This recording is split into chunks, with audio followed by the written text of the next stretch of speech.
Kızıltepe ilçemizde yaşanan son hadiseler hepimizi derinden üzmüştür.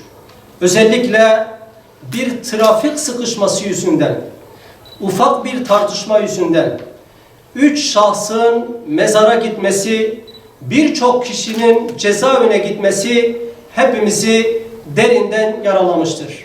Adeta toplumsal bir travmaya sebebiyet vermiştir.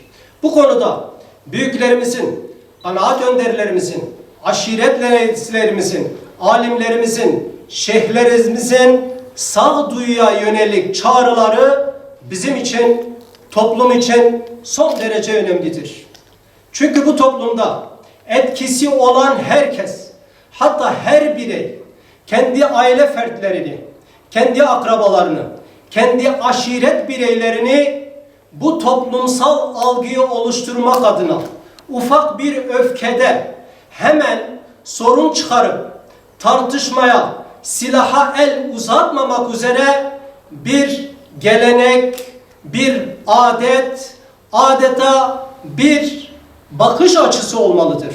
Bunun için bütünüyle bir toplum olarak Kızıltepe ilçemizde özellikle yaşanan son hadiseler küçük bir meselenin ne kadar büyük hadiseler doğurduğunu hepimiz görmüş olduk. Çünkü sadece cezaevine gidenler, sadece mezara gidenler değil, sadece iki aile arasında değil, iki aşireti yıllarca süren bir adavete, bir husumete, bir düşmanlığa sebebiyet veriyor ki sonuçları çok ağır bedeller oluyor. Oysa Kızıltepe halkımız asaletiyle biliniyor, merhametiyle biliniyor, değerleriyle biliniyor ve misafirperverlikleriyle biliniyor. Affedici olan değerlerimizi yeniden sahiplenmemiz gerekir. Birbirimize sahiplik etmemizi, öfkemizi yenebileceğimiz o değerlerimizi, o inancımızı yeniden ikamet etmek için toplum içerisinde bulunan bütünüyle etkisi olan kanaat önderleri, aşiret reisleri elini taşın altına koyması gerekir. Bunun için Hüdapar Kızıltepe İlçe Teşkilatı olarak tüm vatandaşlarımıza, tüm hemşerilerimize sesleniyoruz.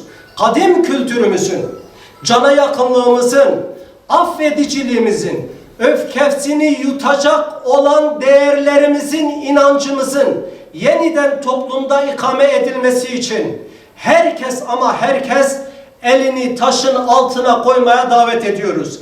Ki bu toplum bütünüyle, asaletiyle bilinen bir toplumdur. Bu olaylar bir daha yaşanmaması için ulusal medyada ve sosyal medyada bu hadiselerle Kızıltepe'mizin gündeme gelmemesi için hepimize, bütün alimlerimize, kanaat önderlerimize, STK'larımıza bazı görevler düşüyor ve bunun için bu çağrıyı tüm halkımıza yapıyoruz.